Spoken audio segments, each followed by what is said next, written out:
Hello and welcome to another episode of the Demystify Menstruation series on Things Talk. This podcast is brought to you by Teenage Network. Today, we'll be discussing the topic, developing a sustainable solution to period poverty in Nigeria. My name is Olanike Timipahuge, and with me today, I have Grace Jerry. Grace is the founder and executive director of the Inclusive Friends Association, popularly called IFA. She's a gender advocate with a special interest in ending violence against women and girls with disabilities. Grace is the former official spokesperson on disability in WASH with WaterAid Nigeria. You're welcome, ma'am. Thank you so much for having me, Adenike. All right. I also have with me Elizabeth Talatu Williams. She's the executive director of Sustainable Impact and Development Initiative. Elizabeth is passionate about advancing sexual and reproductive health of young people. She was named by Global Citizens as one of 6 young activists in Africa working to save the world. She was also named as one of the 100 women creating better Africa by We for Good International. You're welcome, Elizabeth. Thank you, Nike. Without taking much time, we'll begin the conversation. According to UNESCO, 1 in 10 girls in sub-Saharan Africa miss school during their period. No doubt, menstruation has moved from being just a physiological event for girls to a barrier in achieving their dreams, which ought not to be so. Hence, the reason we are having this discussion. So I'll start with Elizabeth. How would you describe period poverty, Elizabeth? Okay, thanks, Nike. Thanks once again for having me, and thank you for the Teenage Network for putting this together. It's important, especially at this point, to talk about things around nutrition. Period poverty. So period poverty basically is the inability for girls and women to have their menstruation in dignity due to lack of access to information and the materials that they need to be able to take care of themselves while they are menstruating. So period poverty is that inability for girls and young women to be able to have access to the materials, sanitary materials that they would use for their menstruation, and at the same time, lack of information and the myths and misconceptions around it. Okay, thank you. So I'll ask Madam Grace Jerry, what do you think poses a greater challenge to Nigerian girls in terms of managing menstruation? Is it the lack of sanitary pad or lack of accurate information about menstruation? All right, thank you so much, Adenike, and hello, Elizabeth. I agree. Yeah, so I would start by saying, for a typical Nigerian girl, lack of information, poor information about menstruation, and many other challenges around these issues. If you look at a young girl who has very little or no information about menstruation, one of the first things you would notice is that this girl is very, very timid. She's shy. It's a thing that she wants to hide. And when I talk about these things, it makes me laugh because I look at myself growing up as a young girl. I remember when I first had my period, I was so shy, I was so embarrassed, I was so timid because I had no prior knowledge about it. So if you look at, speaking for a Nigerian girl, lack of information first, I would say, is, the major challenge. And poverty as well, like, Elizabeth mentioned, poverty is another huge barrier to having the sanitary materials and domesticated items, that a young girl would need when she's, experiencing that time of the month. So I think for me, I would start with saying, the bigger challenge that poses is information and poverty as well. Okay, thank you so much. So Elizabeth, do you agree with that? Do you agree that the lack of access to accurate information about menstruation is a greater challenge to girls than the lack of access to sanitary pads?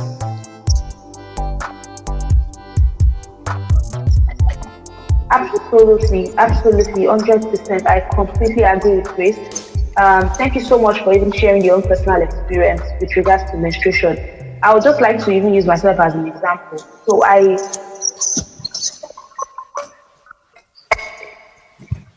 for the first time when I was in primary six, and as I there about, I was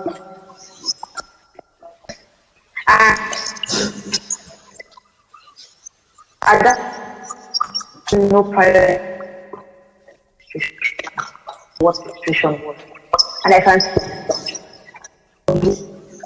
yes, I'm one of the most frightening time of my life because I was just, I started experimenting. So I would use carton wouldn't work. I would use paper wouldn't work. I would use clothes wouldn't work, until luckily for me, a teacher intervened. So I got stained in class. And then she saw I was stained, and then she now got to find out that, oh, I was menstruating, and then she educated me and told me when I get home, I could talk to my mom about it. And that was when my mom asked me that, told me what menstruation was, the things I was expected to do. But, unfortunately, so that to just, experiment on my own, right? But then when I was using unhygienic material to take care of the menstruation, which isn't supposed to be. So, I didn't even know what to do. I was clueless as to what to do. And that's where information plays a big role. Girls need to be informed. They need to be empowered with that information. But that information that will enable them to make, the right decision. So if you don't tell me that when I'm menstruating, or there's going to be a time in my life when I'll start menstruating, and when that happens, I'm supposed to use sanitary towels. I'm supposed to change my pads regularly. I'm supposed to have my bath morning, evening. I'm supposed to do ABC, XYZ. I would not know what to do. So I won't end up doing them. I won't even go and get a sanitary pad because I don't even know I'm supposed to get a sanitary pad. So it all starts from information, but we need to actually start to inform, educate Thank you very much. So this conversation reminds me of one of our encounters during our demystify menstruation projects in schools here in the FCT. One of the students had said, at the beginning of the program that she doesn't like using sanitary pads, that she would rather use clothes, that sanitary pads makes her, uncomfortable. And during the course of the conversation, we decided to do a practical on how to use the sanitary pad. And lo and behold, she had been placing the sanitary pad the other way, in such a way that key parts, attached to her body, and that makes her, very uncomfortable, and she just zeroed her mind that, oh, sanitary pad is not for me, not knowing that she has been using it correctly. Yeah, so I quite agree that the lack of information is a great challenge to girls out there. So I'll address this question to Madam Grace Jerry. How has COVID-19 impacted the menstrual health of girls, particularly those with disabilities? Are these challenges worse with COVID-19 pandemic, or do you think the pandemic, having to stay at home as in a way, ease girls of these challenges? Okay, I would say that even before COVID-19, menstruation issues have been a huge challenge to girls in the rural areas, especially young girls with disabilities. I'm going to say this from a practical example of an intervention that we carried out. And it will amaze you to know that it's not just girls with disabilities that have, these challenges, but even women, older women with disabilities. Because while our target was to educate young girls on first how to manage their body when they begin to develop, and how to understand how to manage these menstruation issues when it's time, and also who to talk with to develop confidence, or who to speak with when you are beginning to experience some changes, developmental changes in your body, and when you begin to experience your period. And it was shocking to know that even women women with disabilities had very little information, had very little knowledge, and this is an issue that they are shy to even talk about. So poverty, first, I will look at information, lack of information as the beginning of, poverty, and then the lack, the means of livelihood to be able to get, purchase these things. So most of the parents of these girls with disabilities have no job or have no other form of income, generating any other source of income and livelihood generation. So you find out that with the little money they are even able to access, they would rather get food than even reach out to their girls with either a sanitary pad or something alternative, something they can use, for their period.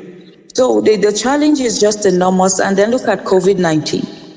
When you look at a parent who is struggling out there, maybe having a little, like a petty business doing, and then because of the, first lockdown, this parent is forced to stay back at home. In other words, she can't go and buy and sell like she's used to. So in other words, money, inflow of cash has automatically been affected.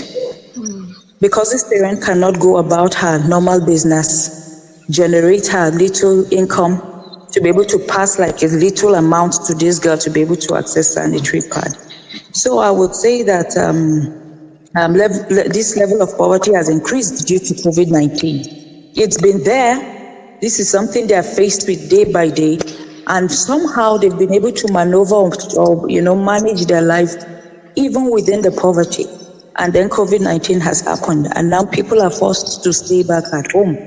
So if one way or the other, you may think, okay, it's a lot easier because these girls will have to stay back at home because schools are closed down. But then it's still the same challenge. Whether they're in school, whether they're at home, I think it's still the same challenge because they have to resort to using the rags that they are used, the menstrual rags that they are already used to using. So I would say that poverty has always been a great effect, but COVID-19 has caused, more and more poverty in this case. Thank you, ma'am. So Elizabeth, do you have anything to add to that?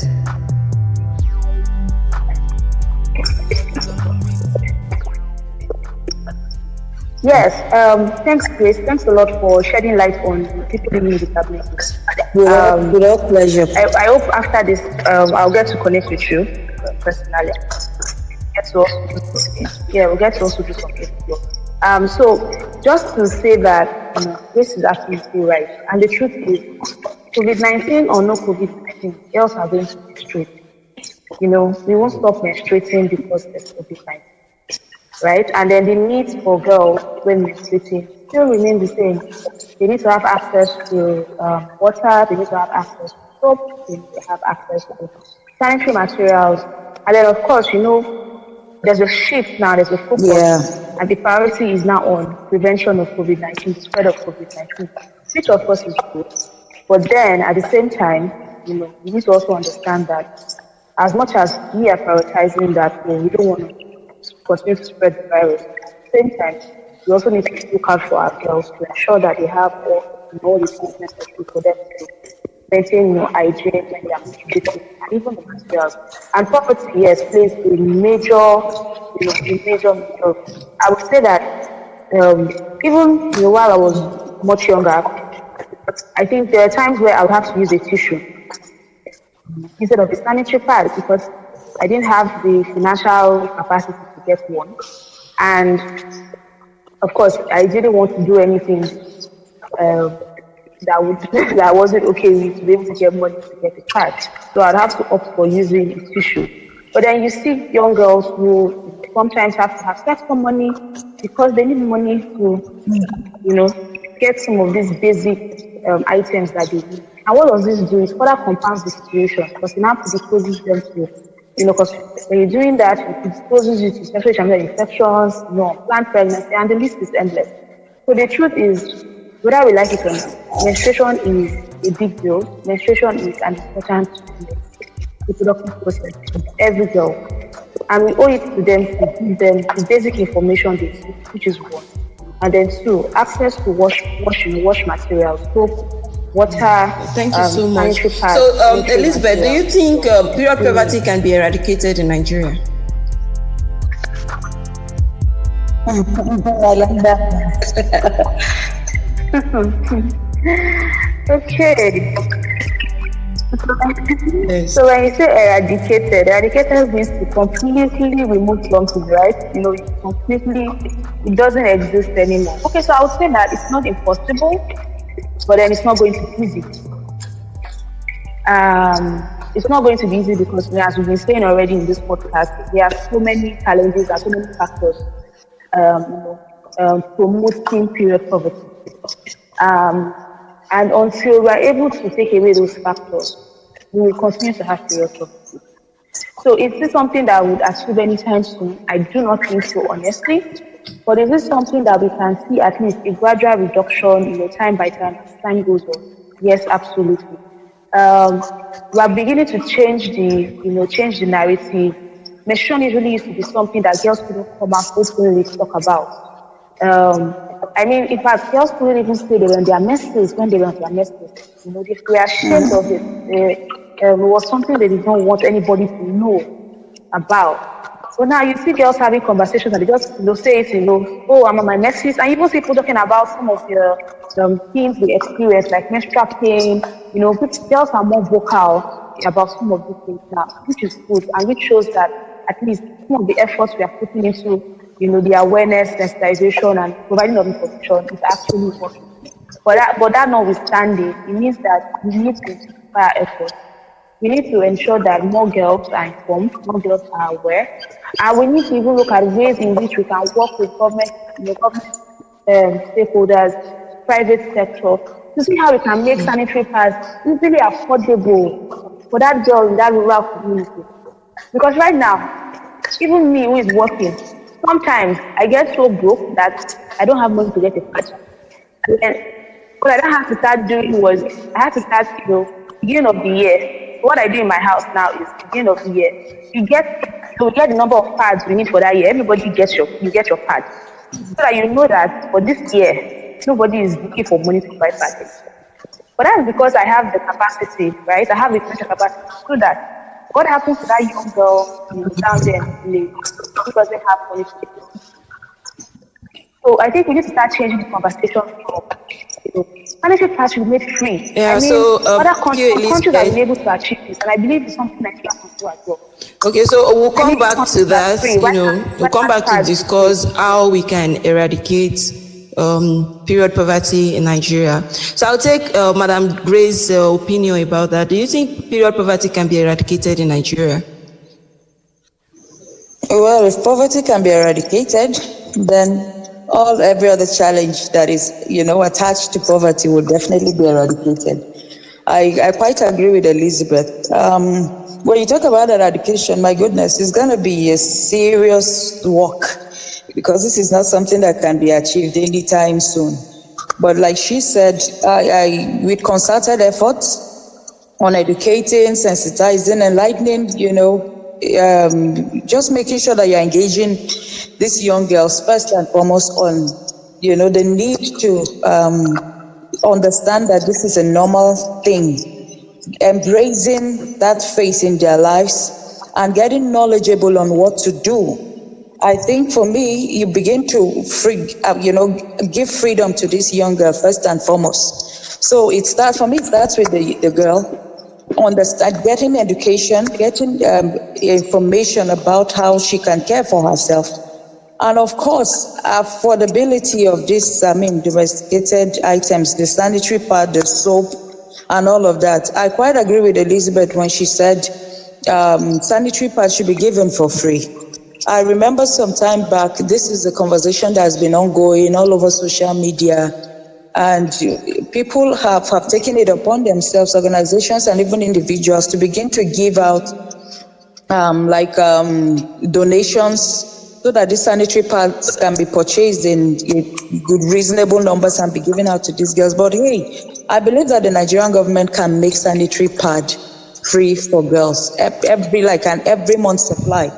for these girls. Okay, thank you, But like I said, we can eradicate by, concerted effort on educating, sensitizing, enlightenment, and, all other, making, these materials accessible and affordable. Okay, so thank you very much. You've mentioned quite a lot of actions that organizations, individuals have taken in time past in an attempt to end period poverty in Nigeria. So I wouldn't know if there are other, actions that has been taken towards ending period poverty in Nigeria. Are these actions, are they working? Are they sustainable? I'd like to have your opinion on that. That's Grace? Yes, Grace. Oh, all right. I think first I would give it to individual organizations. Okay. Because organizations have really taken it upon themselves. I look at the work you do at Denike, and it's amazing, it's mind-blowing. Because sometimes you have to reach out into your pockets to be able to carry out a lot of interventions in these areas. So I would first give it to organizations who have, made it a mandate to make sure that, these girls not just get educated about these issues, but also get the needed materials. I look at what we have done in time past. You mentioned that I'm a WASH ambassador, water sanitation and hygiene ambassador. And it didn't come easy. We had to go as far as holding like benefit concerts. First, to provide WASH facilities for some schools serving children with disabilities. We had to provide water, and we also had to provide, accessible toilets, because these are schools for children with disabilities. And that's because we got to know that girls with disabilities lose valuable, class hour because of their period. Because there is no accessible toilet in school and because there is no water. So you would see that if a girl is on her period for like a whole week, she has missed hours for a whole week. So we went as far as, sorry, my dogs are crazy. We had to go as far as, holding a benefit concert, provide, toilet, accessible toilet, provided water for these schools. And that year and the years that followed, we recorded very good, enrollment, massive turnout in terms of school enrollment, attending classes, staying till the end of class hour, and not missing school for the whole week. And for us, it did amazing. And that informed our advocacy to the government to say, hey, even if you can't provide sanitary pad, can you please can you provide water? Can you provide accessible toilet facility, even if it's a mainstream school, a school that has both children without disability? Can you provide, an accessible environment where a girl knows that, I can still be comfortable when I'm in school? And can you put this in the curriculum such that, or assign or delegate like a teacher or a matron, such that this girl have like a form of relationship with, I know that I can run to this auntie when, my period creeps up on me unexpected in class. I know that this is the auntie that's been delegated. I can run to and I can get a sanitary pad to quickly fix. I can even get like a fresh pant, a supply of a pant to change while on the spot in school, such that these girls are comfortable enough to, quickly take care of themselves when they are caught up. But then above all, should there be a policy that speaks directly to these issues? Should there be a policy that orientates? Should there be a policy that speaks to attitudinal changes? And government can work with organizations like yours, Adenike, can work with mine, can work with Elizabeth, to design like frameworks, easy frameworks on like step-by-step, interventions or step-by-step things that can be done in order to address this issue. So much that needs to be done, but I say that it's very possible when we work together with government and organizations. Thank you very much. I know Grace has mentioned quite a number of sustainable solutions, that could end or eradicate period poverty in Nigeria. But Elizabeth, are there other sustainable solutions you would like to make, solutions Grace has identified?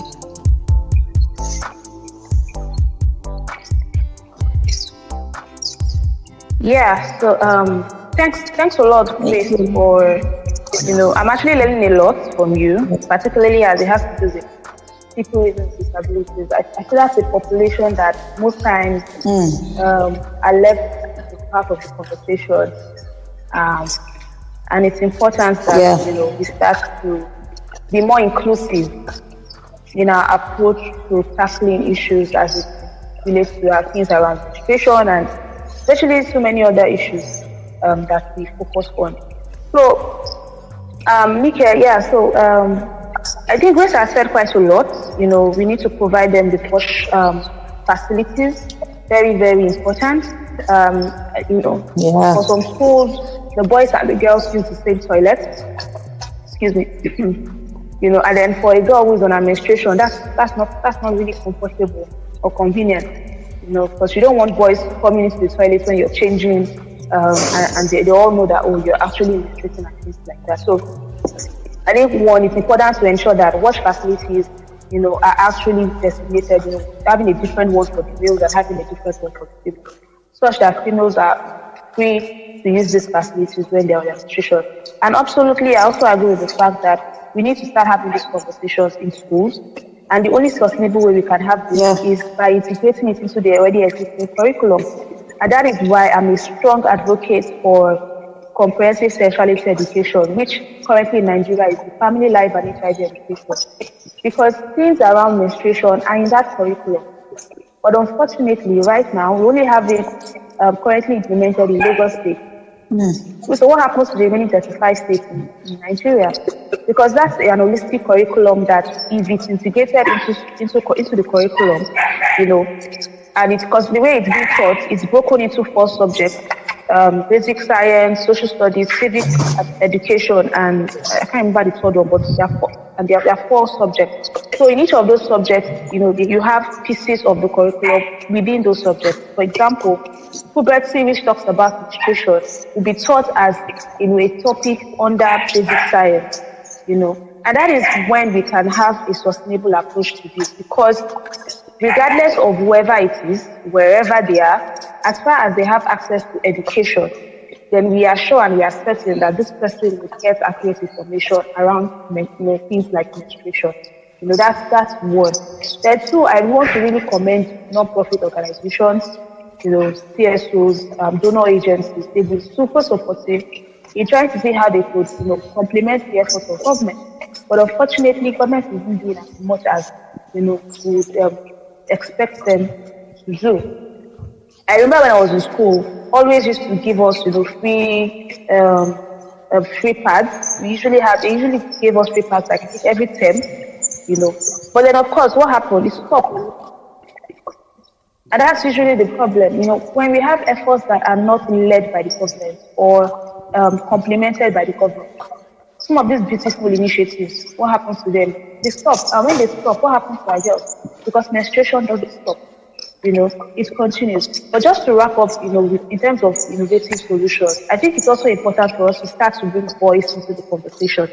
I say a lot of times that when we talk about menstruation, we want to focus more on the girls, But then we keep forgetting that the boys as well need to also be educated. Why? For example, if I'm a boy and I see a girl who is state, I should have a certain level of information as to what to do or as to what to say. Because we've seen cases where boys make jest of girls when they are stained. They make mockery of them, they call them names, and this devalues them. This demoralizes them. It brings their self-esteem to be low. So we also need to make boys understand that, menstruation doesn't make a girl dirty, doesn't make her smelly, it doesn't mean that she's less of a person. It just means that it's a phase she's going through, it's a phase she's passing through. And you should even be there to provide support, and make her feel proud of herself for having to go through what she's going through, and not ridicule her or make her feel less of herself. So it's important that we start to put boys, into these conversations, and not always. Yes, I know that it's the girls that need the information the more because we are the ones experiencing it. But then the boys also should be involved. And speaking of boys, Elizabeth, thank you for bringing that up. Sorry, Adenike, let me just quickly say this. While we were carrying out our interventions with those girls, we told them, see, this is not something you should even keep secret from these boys. You have boys who like are toasting you here and there. They want to go out with you. During break hour, they say, let me buy you a bottle of Coke or buy you. You could actually tell that guy, see, we can convert this money and get, like, I can get a sanitary pad with this money. I don't need Coke. Or if you want to buy me a recharge, just tell the boy point blank, I need to get sanitary pad. I don't need Coke. So the boy understands that, see, come, this is the basic need for this girl that I'm trying to I'm trying to toast. And, get the boy to be comfortable enough to say, hey, I passed by this store and I saw sanitary pad and I just felt you may need it. And I bought it, take, So let boys be comfortable enough to stop by a pharmacy or a store and buy sanitary pad and just speak to a girl. So actually do that. I know the girls were laughing and hiding their faces. I would say, come, see, don't just collect Coke and collect fish roll or collect popcorn from these guys. Tell them to convert that money to sanitary pad. And before you know it, it becomes a comfortable conversation between the two of you or between the group of, young guys to say, come, let's put money together this particular month and just gift the girls in the class with sanitary pad. It's a thing of pride and a thing of, joy. So just to add to what Elizabeth said. It's been an educative section. Yeah, so we're about to rounding up. My question is to Madam Grace Jerry. What are your final words to girls out there regarding menstrual health, particularly those with disability? I will tell them be proud of it. Be proud of it. I wish someone told me this when I was, growing up. My goodness, I hid myself and it was a torture because I was hiding myself first so people won't notice. And secondly, I was being super careful so I don't get stains so that people won't see. So I tortured myself, because I was timid, I was hiding it, I lacked information. So, but to young girls out, especially young girls with disability, it's be proud of it, don't take it serious, for goodness sake. It's just your body changing. It's a normal situation. You're just transiting from, that small girl into womanhood. So it should be a thing of pride. And one of the things we did for these girls was that we came up with this, we called it the Dignity March. We made t-shirts, we made banners, we made pickups, we brought band, and girls were dancing to all these popular Naija beats.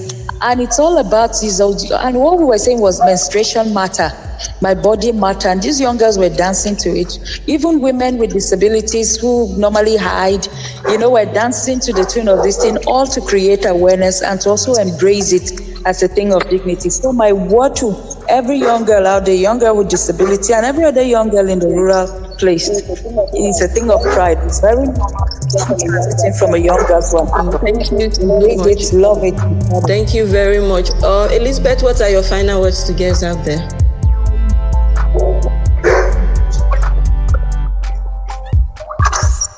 Yeah, so my final words to girls out there is this. Menstruation is superpower. Own it. Be proud of it. Accept it. It is one of the most precious gifts that we have. You know why? Because it shows that they do one thing that no other person can do, and that is live life. Another human being. And that's what menstruation is to you. And no other person, would ever have. So own it. Be proud of it. Celebrate yourself.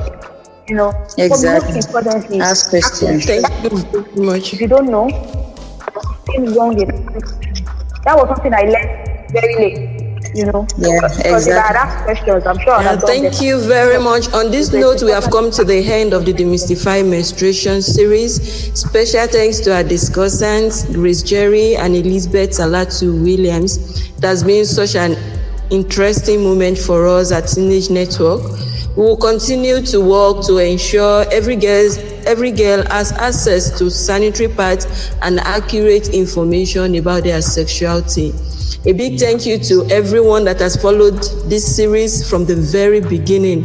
We hope you share with as many people as possible because ending period poverty in Nigeria requires collective effort. Should you have any questions, comments, please feel free to leave us a message here on this podcast, or Facebook at Teenage Network, or on our Twitter page at teen_age network. You can also visit our website at www.teenagenetwork.org. Till next week, when we will bring you another interesting series. Don't stop keeping safe. Thank you. Thank you for listening to Taste Talk.